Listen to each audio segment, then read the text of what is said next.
yakin terus sesuai dengan trilogi Ibnu, belajar, berjuang, bertakwa. Jadi 3 ini ya panjenengan yakini dan insya Allah jenengan akan menjadi manusia yang bisa bermanfaat untuk orang lain.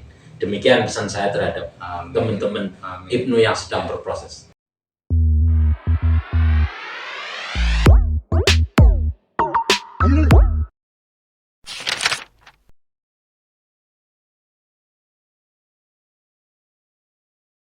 Assalamualaikum warahmatullahi wabarakatuh. Pemirsa podcast NU, kita bertemu kembali di episode kali ini, di mana pada malam hari ini kita kedatangan lagi satu narasumber yang tidak kalah hebat, tidak kalah heboh, dan tidak kalah fenomenal dari tamu-tamu yang lain atau narasumber yang lain. Beliau adalah Ustadz Marsdiadi, di mana sedikit saya ceritakan, beliau adalah salah satu mantan pengurus pimpinan anak cabang Ibnu Kecamatan Tuguturi. Dia juga berasal dari ranting pengabdian, dan mungkin untuk lebih detailnya nanti bisa kami wawancarai lewat acara pada malam hari ini. Mudah-mudahan para pemirsa podcast NU Majelis Alumni Ibnu Kecamatan Tuguturi malam hari ini dalam keadaan sehat, walafiat, selalu mendapatkan keberkahan dari Allah Subhanahu wa Ta'ala. Baik, kita langsung saja bertanya kepada narasumber pada malam hari ini. Assalamualaikum warahmatullahi wabarakatuh. Waalaikumsalam warahmatullahi wabarakatuh. Namanya Marsdiadi, cuman biasa kita panggil dengan Mas Adi. Mas Adi, gimana kabarnya pada malam hari ini? Alhamdulillah, Pangestu Mas Subeno, ya kabar baik. Pangestu itu apa? Bukan nasi orang ade ya. Pangestu itu ya biasa. Enggak, Pangestu itu iya, adalah ucapan yang berarti doa bahwa keadaan kami baik-baik saja. Alhamdulillah. Oke, terima kasih. Mungkin sedikit pengenalan lebih dini terkait dari melengkapi apa yang telah saya kenalkan tadi, monggo Mas. Ya, terima kasih atas waktunya dari Mas Subeno. Jadi pemirsa podcast NU Majelis Alumni Ibnu Tuguturi yang saya hormati, tadi Mas Subeno sudah sedikit mengenalkan diri saya. Memang nama saya memang biasa dipanggil Adi, tapi nama lengkap saya itu Marsdiadi. Saya asli putra pengabdian, dan saya mengenal Ibnu pun berawal dari pengabdian. Iya. Terus Betul. ya sementara itu kan sekarang komisi ini di mana, anak berapa istilahkan, barangkali pemirsa mau tahu. Oh ya, terima kasih. Kebetulan istri saya bernama Nunung Ivianti. Kami juga dikenalkan tidak jauh dari organisasi. Alhamdulillah dari pernikahan kami berdua, kami dikaruniai 3 orang anak. Yang pertama anak perempuan yang bernama Sabrina Novia Setiadi, berusia 13 tahun, dan sekarang dia sedang menempuh pendidikan di Pondok Pesantren Nurul Hikmah Tuwel Bojong, sekaligus sekolah di SMP NU 01 Bojong. Anak yang kedua laki-laki yang kami beri nama Muhammad Ziaul Haq Setiadi, berusia 8 tahun, sekarang menempuh pendidikan di SD Negeri Pengabdian kelas 2. Dan yang paling kecil, anak yang ketiga, saya beri nama atau kami beri nama Lulu Rahmania Setiadi, berusia 9 bulan. Jadi alhamdulillah dari pernikahan kami dikaruniai 3 orang anak. Sampai dengan hari ini saya tinggal di Desa Pengabean di RT 2 RW 2. Kebetulan istri juga orang Pengabean tapi beda RT, tapi dia tinggal di lingkungan rumah kami gitu. Kegiatan sehari-hari yang sekarang itu iya.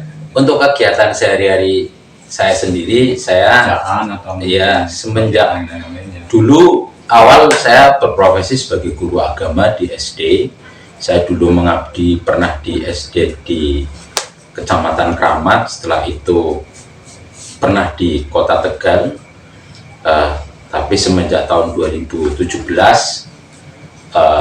jalanan hidup saya atau catatan kehidupan saya ternyata harus menjadi perangkat desa. Jadi hari ini saya, ya betul, kalau orang Tegal itu bilangnya pamong ya.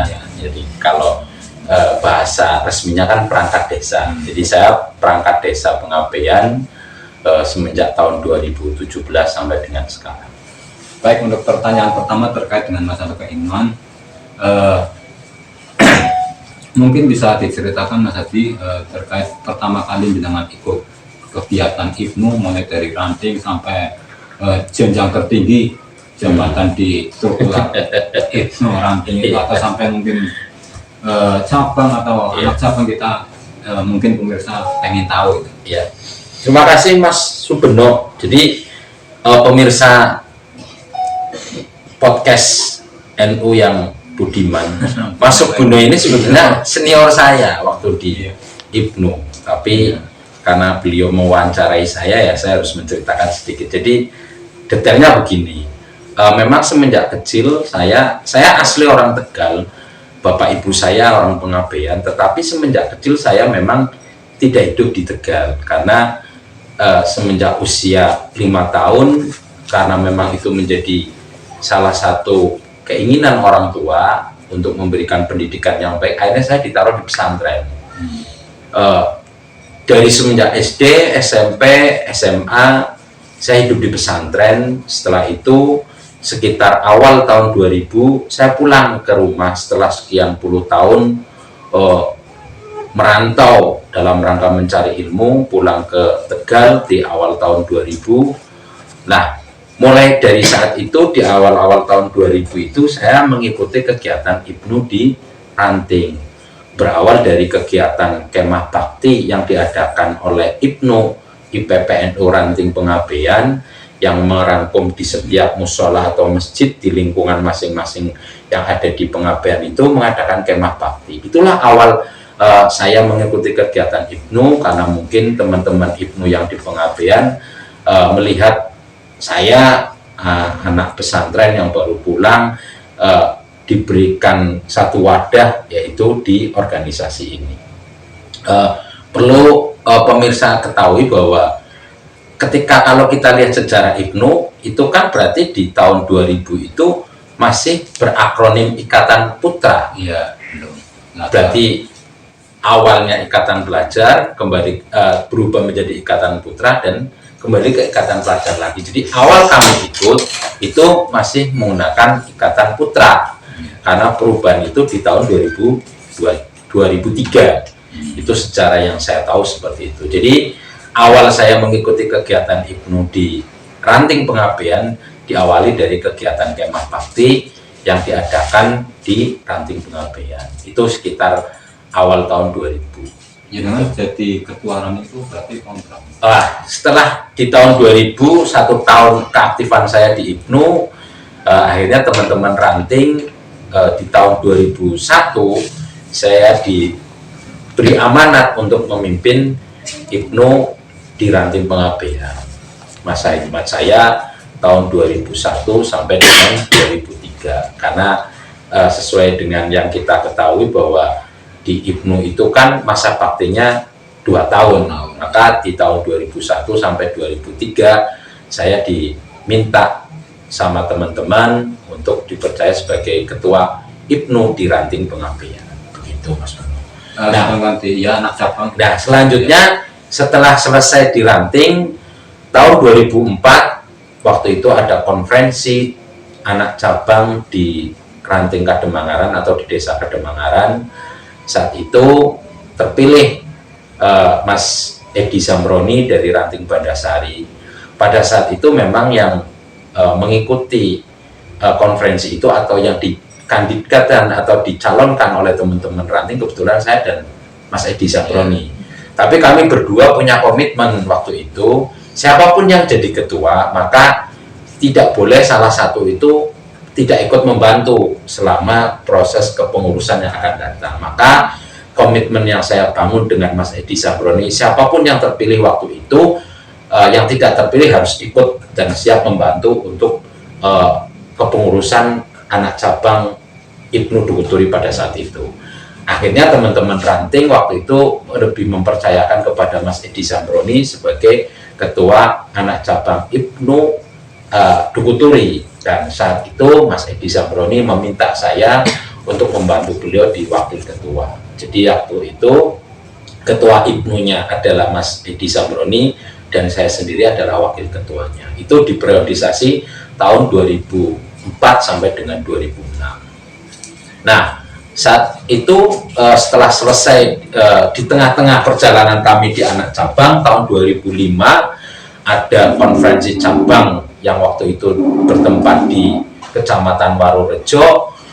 Waktu itu terjadi konstelasi yang sangat luar biasa di tubuh Ibnu. Proses pengkaderan, alhamdulillah saya sendiri di Ibnu ya cukup aktif ya, karena kami ikut di Makesta, setelah itu ikut Lahmud, dan kebetulan waktu itu juga kami mengikuti Lakut. Jadi memang prosesnya itu adalah proses yang kami lalui itu bahasa apa ya, ya kader yang berproses dari mulai ikut Makesta, ikut Lahmud, dan titik akhiri dengan ikut Lakut. Waktu itu Dukuturi kebetulan di era itu Lakut pertama di Kabupaten Tegal itu dari Kecamatan Dukuturi saya. Ada 2 orang dari teman IPP, saya masih ingat itu Rekanita Ulfa dari Ranting Karanganyar dan Rekanita Nailu Saadah dari Pekauman Kulon. Jadi waktu itu kita ikut tes ya untuk menjadi peserta Lakut ya, waktu itu disaring oleh pimpinan cabang Ibnu waktu itu. Yang lolos dari Dukuturi itu 3 orang, saya yang mewakili Ibnu dan 2 orang tadi Rekanita itu yang mewakili dari IPP. Begitu Mas Beno kira-kira. Waduh, yang bisa juga kata teman penjelasan yang luar biasa, lain dari narasumber yang lain ya. Ini kan wong pondok, pemirsa ini baru pertama kali saya narasumber, tapi basicnya seorang santri, jadi ya mohon maaf lah, biasa. Ini Mas Adi, kemudian terkait dengan saya menitik beratkan pada saat perjalanan periode di anak cabang, yang jelas pasti ada program unggulan atau program non unggulan yang kemudian dijalankan. Apa suka dukanya ketika menjalankan pada waktu periode itu, walaupun ada program yang bisa dikatakan gagal, ceritakan hikmahnya, terus kemudian apa yang membuat jenengan bangga ketika program unggulan itu bisa terlaksana. Iya, jadi pada waktu itu era periodisasi saya di PAJ itu kami lebih menitik beratkan bagaimana Ibnu ini lebih dikenal di desa-desa yang ada di Kecamatan Dukuturi.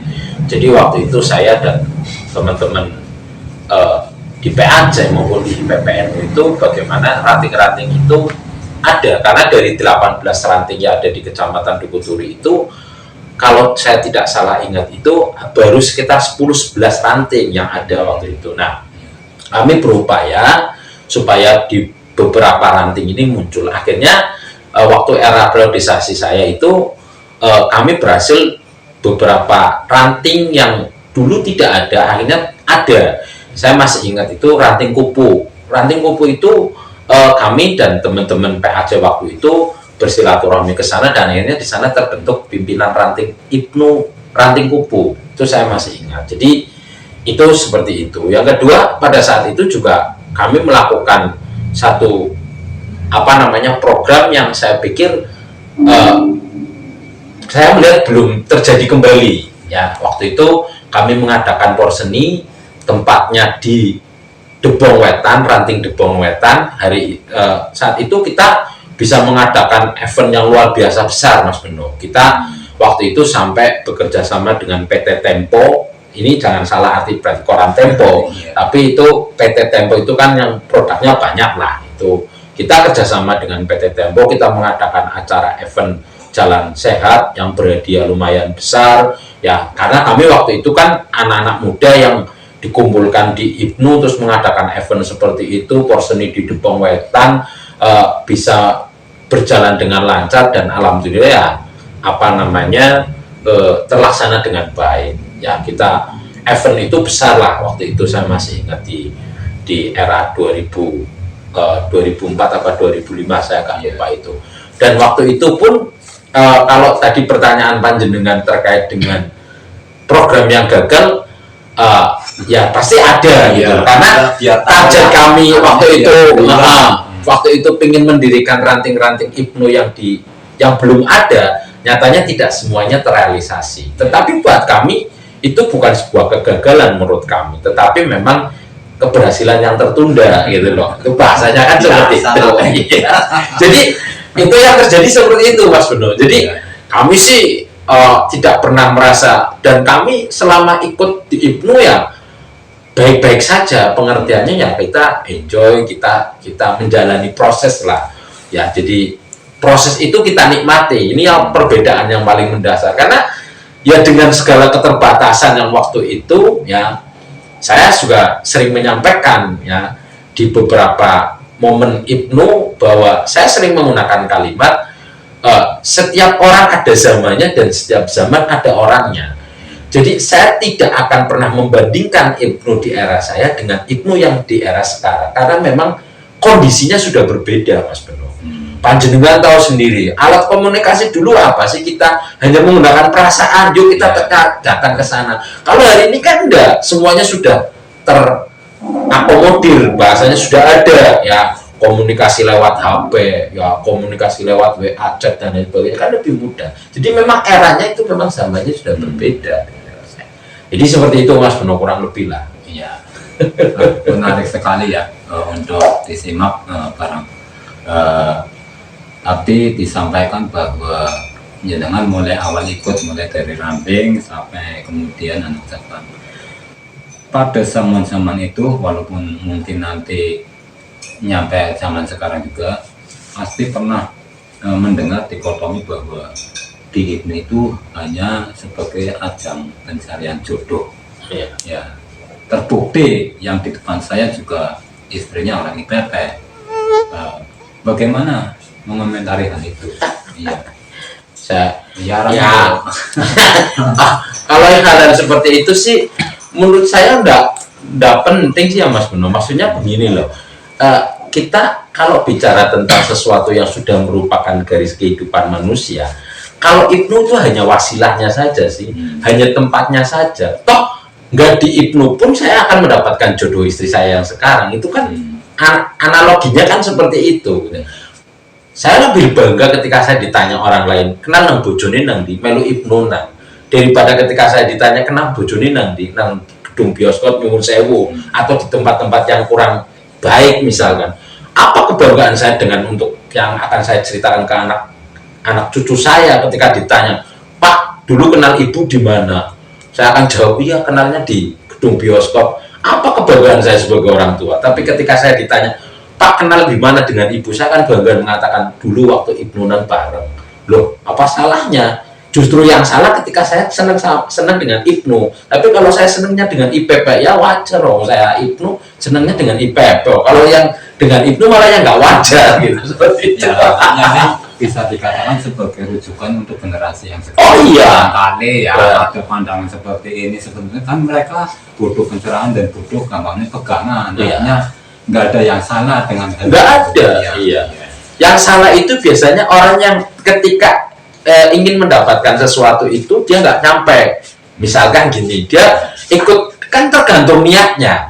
Kalau orang ikut IPNU memang murni berorganisasi, ternyata dia dapat jodoh di situ, itu namanya bonus, Mas Beno. Ya kan? Tapi kalau niatnya ikut IPNU-nya sudah ingin mencari pasangan, yang sering itu nggak dapat malahan gitu loh. Jadi iya. Jadi bahasanya kalau dapat jodoh di IPNU ya itu bonus, kan istilahnya di teman anak rekanita IPP ya itu bonusnya seperti itu. Toh kita menjalaninya dengan baik-baik saja. Kayak gitu. Ya. Menarik sekali para pemirsa wawancara pada kali ini. Saya juga akan bertanya terkait kenapa seorang Mas Adi ini menjadi sosok yang besar. Artinya cukup disegani pada saat eranya dan sekarang pun istilahnya bisa dikatakan dipandang oleh orang di desanya sendiri. Artinya pasti saya melihat ada salah satu tokoh atau siapapun yang bisa dijadikan sebagai panutan jenengan terkait dengan prestasi-prestasi keorganisasian dari yang jenengan jalankan selama ini. Iya. Jadi kalau bilang sosok panutan, saya kira banyak ya Mas Bono. Jadi semua guru-guru saya, semua orang-orang, termasuk panjenengan itu juga orang yang mempengaruhi saya. Karena gini Mas Bono, enggak. Panjenengan kan senior saya, junior kan senior saya. Jadi paling tidak minimal ketika seorang senior itu dijadikan rujukan oleh juniornya, itu adalah hukumnya pasti Mas Bono. Jadi kalau bicara tokoh panutan, ya jenengan juga salah satu tokoh panutan saya. Yang lain ya. Kalau yang lain, guru-guru saya, teman-teman yang dulu berproses dengan saya, itu adalah tokoh-tokoh yang mempengaruhi saya. Tuh, apalagi memang saya mungkin sudah tercetak dari awal, terdidik dari awal bagaimana saya mencintai NU dengan berkhidmat melalui wadah waktu awal gerbang pengkaderan saya adalah di IPNU. Sekedar informasi ya, tahadus binikmah kepada panjenengan, kan saya juga menggunakan kaos kader yang berproses. Bahasa saya setelah saya di IPNU, ya selesai saya di IPNU, saya lanjutkan di Ansor. Setelah di Ansor selesai saya di NU. Berarti memang kader-kader yang memang sudah selayaknya dan memang harus berproses seperti itu. Nah, terkait dengan tokoh-tokoh yang mempengaruhi saya kira banyak ya. Jadi banyak orang-orang di luar sana yang mungkin tidak bisa saya sebutkan satu persatu, tetapi mereka banyak mempengaruhi cara pola berpikir saya. Yang jelas kawah candra di muka saya awal hidup di Tegal, hidup di dalam kehidupan saya berproses ini adalah di IPNU. Jadi kalau spesifik tokohnya siapa ya agak sulit, tapi yang jelas banyak lah gitu. Kalau minta disebutkan salah satu tokohnya ya panjenengan juga itu termasuk tokoh makanya nyuwun sewu pemirsa. Mas Bono ini dulu senior saya di IPNU. Saya masih ingat beliau ini salah satu ikoniknya Dukuturi. Karena waktu itu saya masih ingat anggar Dukuturi rapat nang cabang, anggar anak sing gondrong ya pasti Dukuturi. Jadi Mas Bono ini dulu rambutnya gondrong pemirsa ya, rambutnya gondrong ya. Saya masih ingat sekali waktu itu ikut konferensi cabang di Lemah Dhuwur di Adiwerna. Saat itulah Mas Bono sudah tidak gondrong lagi, momen terakhir. Tapi waktu beliau jadi ketua Porseni di desa Dukuturi, beliau masih gondrong. Saya waktu itu masih diranting ikut ya peserta. Masih ingat ya Mas Bono ya? Nah, itu salah satu. Jadi kalau ditanya salah satu, kalau disebut nama ya panjenengan itu salah satunya. Kira-kira begitulah pemirsa. Sebenarnya saya belum mantap lah dijadikan sebagai seorang panutan. Kalau memang senior, memang senior ya, artinya cuman kebetulan saja saya periodenya lebih dulu dibanding dari Mas Adi, jadi bisa dibilang cuman sebatas itu toh, enggak lain. Yang lain mungkin masih belum bisa dikatakan sebagai orang panutan lah, itu terlalu kemudian yang jelas dari beberapa tahun ikut IPNU, mulai dari ranting sampai anak cabang, jenengan pasti sedikit berpengaruh lah terhadap pola pikir maupun sudut pandang panjenengan dalam mengarungi kehidupan sekarang. Apakah dalam berproses di IPNU itu cukup berpengaruh dalam kehidupan panjenengan? Oh, sangat-sangat berpengaruh, karena saya tadi pernah sampaikan ke panjenengan awal, tadi saya sampaikan bahwa saya ikut IPNU itu karena IPNU adalah kawah candra di muka saya mengenal sebuah kehidupan. Karena di IPNU lah kita mengenal orang lain, kita belajar berorganisasi, kita belajar bersosial dengan orang lain. Jelas IPNU itu mempengaruhi pola berpikir saya, karena disitulah dulu saya ketika di pesantren banyak belajar itu kan hanya sebatas teori atau teori istilahnya ya. Tetapi ketika saya pulang ke rumah, saya ikut berorganisasi, khususnya di IPNU, saya jadi lebih banyak mengenal orang. Oh, karakter orang ini, terus bagaimana bekerja di sebuah tim atau di sebuah kepengurusan. Karena di organisasi IPNU itu kenapa disebutnya pimpinan? Karena di situ kolektif kolegial ya, ketua, bukan disebut kepala. Beda antara ketua dan kepala. Jadi sosok ketua itu di samping leader, tapi dia tidak bisa mutlak 100% menentukan arah kebijakan organisasi. Harus melibatkan teman-teman pengurus atau pimpinan yang lain. Jadi itulah proses pembelajaran yang luar biasa di IPNU, Mas Beno. Karena kalau kita tidak pernah berorganisasi, dalam arti tidak mengenal organisasi, maka sifat atau karakter yang paling akan menonjol di seseorang itu adalah egoismenya. Karena kalau di organisasi kan kita diajari untuk tidak egois, belajar bagaimana menerima pendapat orang lain, bagaimana belajar memahami orang lain. Itu kan sesuatu yang tidak kita bisa peroleh di tempat yang mungkin kalau tidak di organisasi ya kita nggak akan mengenal hal seperti itu. Ya, di komunitas atau apa, itu kan salah satu hal yang sisi positif yang luar biasa daripada kita berorganisasi. Jadi kalau ditanya pertanyaannya tadi berpengaruh enggak? Ya sangat berpengaruh. Bermanfaat ya? Luar biasa. Ya nyuwun sewu, hari ini pun saya masih berproses di IPNU, masih berproses di NU. Ya salah satunya ya cikal bakalnya, gerbang awalnya adalah di IPNU. Ilmu yang dulu pernah saya peroleh di IPNU, terus dilanjutkan di Ansor, sekarang di NU, itu kan berjenjang terus, dan ilmu itu sangat bermanfaat. Yang diperoleh kan dulu, ya mungkin Mas Beno juga tahu, Makesta, terus ikut lakmut, ya, terus ikut lakut, kayak beneran saya ikut lakut. Jadi saya memahami ya bagaimana problem solving dan penyelesaian masalah dan lain sebagainya. Itu kan ilmu-ilmu yang tidak didapatkan di Instansi. ya atau di sekolah lah biasanya, tapi kita langsung praktek gitu loh Mas. Kurang lebih begitulah kira-kira.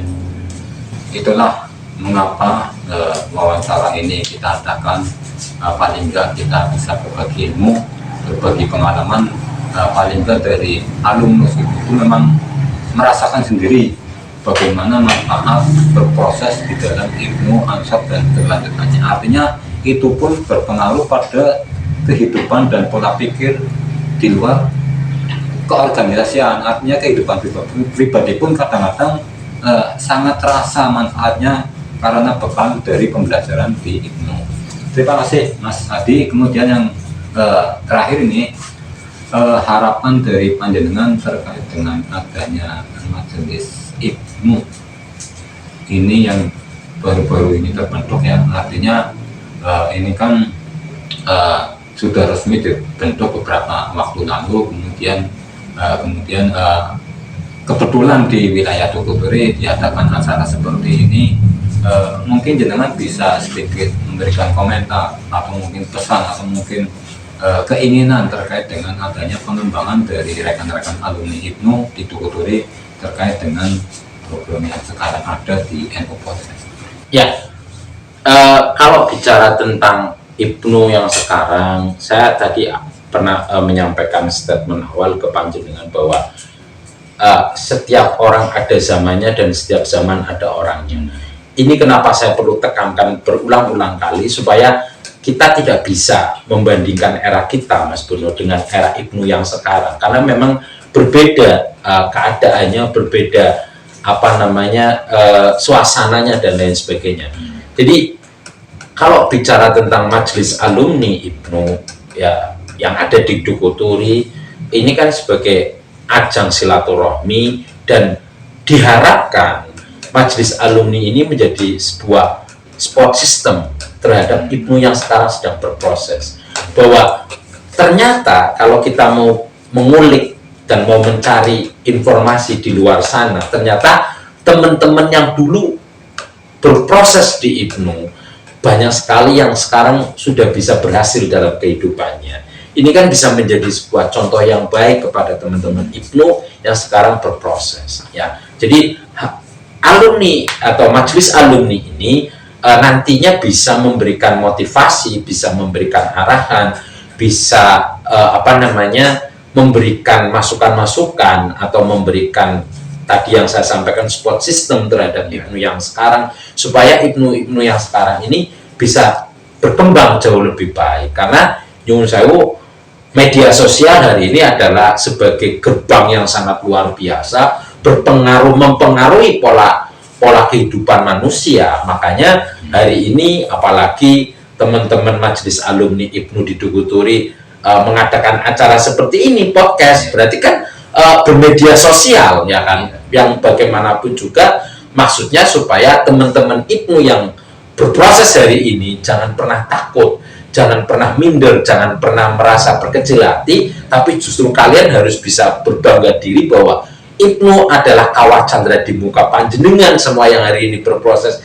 Yakinlah bahwa proses, ada satu kalimat mengatakan bahwa proses tidak akan membodohi hasil, ya kan, bahwa hasil hari ini yang panjenengan, saya dan teman-teman yang hari ini sudah dulu pernah berproses di Ibnu dan sekarang berhasil dalam kehidupannya, inilah hasil yang tidak pernah dihianati oleh prosesnya. Jadi saya hanya berpesan seperti itu, dan harapan saya juga Majelis Alumni ini nanti bisa ikut mendampingi teman-teman Ibnu yang sedang berproses supaya mereka jauh lebih baik. Itu intinya seperti itu. Kurang lebih ya. Luar biasa sekali para pemirsa. Mungkin ini bisa dikatakan sebuah ujangan atau saran atau petuah dari senior Ibnu yang mungkin bisa dijadikan sebagai sebuah pijakan atau mungkin sebuah lentera untuk Ibnu yang sekarang masih dalam berproses, masih dalam struktural. Artinya seperti yang telah dikatakan tadi berulang-ulang bahwa setiap orang ada zamannya dan setiap zaman ada orangnya. Memang kami tahu, kami sadar bahwa zaman kami itu belum ada media yang begitu wah seperti pada saat sekarang. Tapi kami juga sadar bahwa apapun kondisinya, zaman memang sudah bermanuver dengan media. Kalau kita tidak ikut serta mengikutinya, maka kita akan tergilas dengan zaman itu sendiri. Makanya sedikit-sedikit dari kami, dari seorang senior Ibnu, walaupun masih gaptek atau mungkin belum tahu istilah-istilah di dunia teknologi maupun media, kami mencoba untuk menghasilkan sebuah karya seperti ini. Mungkin seperti itu dulu kesempatan podcast atau mungkin wawancara pada malam hari ini. Barangkali ada tambahan terakhir sebelum kami tutup, Mas Adi.